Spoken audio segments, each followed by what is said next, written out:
नमस्कार, जनअपेक्षा न्यूज में आपका स्वागत है। रुक करते हैं खास खबर के साथ। स्थानीय प्रशासन की लापरवाही से गहराया विवाद। 498 गोमाताओं को इंसाफ दिलाने संतों ने मुड़वाया सिर। जन्मदिन पर आश्रम में मायूसी का माहौल। मुख्यमंत्री का गृह जिला होने के बावजूद भी प्रशासन की कार्रवाई का इंतजार। नाराज अनुयायियों ने सिर मुंडवाकर सैकड़ों गोमाता को दी श्रद्धांजलि और दोषियों के खिलाफ सख्त कार्रवाई की मांग की है। कृष्णा नंद महाराज ने नंदराज गौशाला लेकोड़िया से 498 लापता गोमाता पर सवाल उठाए। वहीं लेकोड़िया गौशाला के पूर्व संत गंगागिरी महाराज भी सामने आए। उन्होंने मीडिया को जानकारी दी है कि विगत कई वर्षों से गौशाला का संचालन करते आ रहे थे और कुछ समय से बाहर थे। उन्होंने भी गोमाता से लापता होने पर लेकोड़िया गौशाला पर सवाल खड़े किए। बता दें कि गौशाला से सैकड़ों गोमाता लापता होने की जानकारी संतों ने ज्ञापन के माध्यम से खाचरोद प्रशासन को उपलब्ध कराई थी, लेकिन प्रशासन ने अभी तक कोई कार्रवाई नहीं की है। गौशाला के एक वर्जन आया था लेकोड़िया गौशाला से, जिसमें बताया गया था कि राधा रानी गौशाला के अंदर 498 में से कुछ गायें पहुंचाई गई है। क्या है मसला है? एक भी गौमाता श्री राधा रानी गौशाला नहीं पहुंची है। जैसा कि पूज्य गुरुदेव ने 498 गौमाता का हिसाब पूछा, उसी प्रकार हम भी कहना चाहेंगे 498 गौमाता आपकी गौशाला से गई कहाँ है, ये उनको प्रूफ करना चाहिए। जिन गौशालाओं का नाम लिया है वो गौशाला रजिस्टर्ड नहीं है, अभी तक गवर्नमेंट फंडिंग नहीं है। और मात्र जो नई नई गौशाला है, जो आपकी इतनी पुरानी गौशाला होते हुए हम कैसे वहाँ गौमाता रख सकते हैं? तो इस प्रकार से जो आरोप उन्होंने गौशालाओं पे लगाए हैं वो बिल्कुल गलत हैं। और एक भी गौमाता राधा रानी गौशाला तक नहीं पहुंची है, ना ही लुनेरा पहुंची है और ना ही चापा खेड़ा पहुंची है, क्योंकि चापा खेड़ा और सभी की न्यूज़ भी हमने देखी है।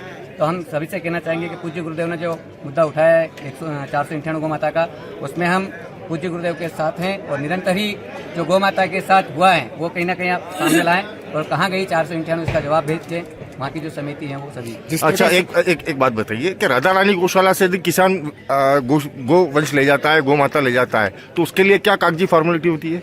राधा रानी गौशाला से अगर कोई गोभक्त दूध के लिए गौ माता ले जाता है जो गांव में होता है, तो उसका आधार कार्ड लिया जाता है, उसका मोबाइल नंबर लिखा जाता है, कौन सी गौ माता उसको दी गई है, कौन से कलर की है वो लिखा जाता है। और उसके घर तक ये जानकारी रखते हैं हम लोग कि यदि वो गौ माता कारणवश यदि अगर गोधाम को चली जाती है तो उसकी भी रिपोर्ट हमें भेजें, अन्यथा उसके घर से ना तो बेच सकता है और ना ही कहीं छोड़ सकता है। गोवंशों पे टैग भी लगा रहता है। शासन का एक नियम है कि उसमें गोवंशों को टैग लगे रहते हैं। जितने भी गोवंश गौशाला में है उस पर टैग लगे रहते हैं। उस पर गोवंश की पहचान आधार कार्ड जैसी रहती है। तो क्या आप मानते हैं इसको कि अगर वो चीज नहीं है तो इस प्रकार का जो महाराज जी का आरोप है बिल्कुल सत्य है? सत्य है।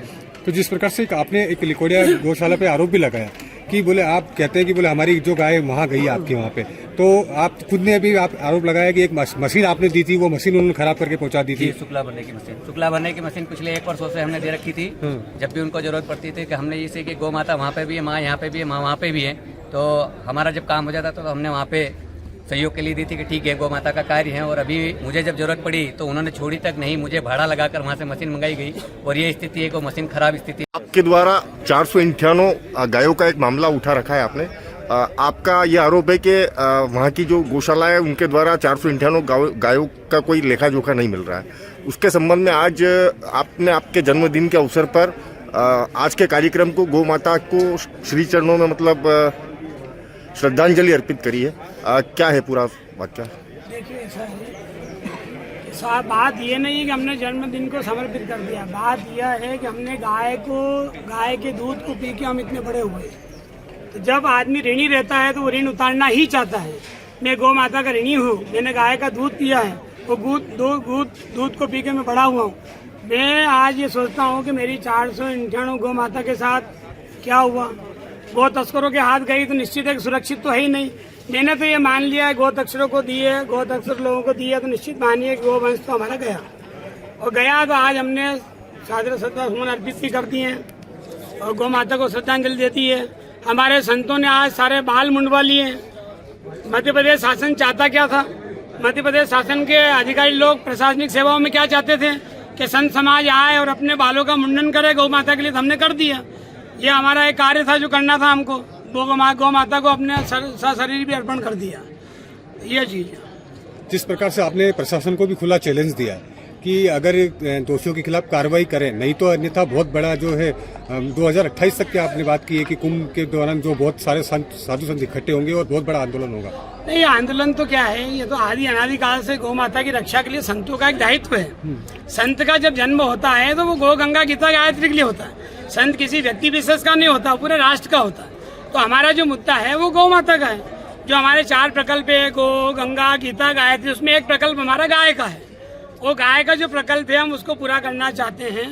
गौ माता के साथ अन्याय हुआ है, उसको हम न्याय दिलवाना चाहते हैं। तो स्वामी कृष्णानंद जी किसी व्यक्ति विशेष से राग द्वेष नहीं रखते। समिति से हमारा कोई लेना देना नहीं है। हमारा समिति से कोई संभाषण नहीं करना। हमारा तो ये कहना है कि जो वहाँ पे पदन अधिकारी है, जो अपने आप को चेयरमैन कहते हैं, सचिव कहते हैं, कोषाध्यक्ष कहते हैं, इनको उठाओ, इनसे पूछो कि क्या कारण है कि तुम जवाब नहीं दे रहे हो, क्यों आप लोगों से भग रहे हैं। स्वामी जी सही है तो मीडिया के सामने आके बोल रहे हैं ना, आप प्रश्न पूछ रहे हैं, हम जवाब दे रहे हैं। ऐसे वहाँ के अधिकारियों के बुला के उनसे जवाब मांगो, तब हम जाने कि भाई कुछ काम हुआ।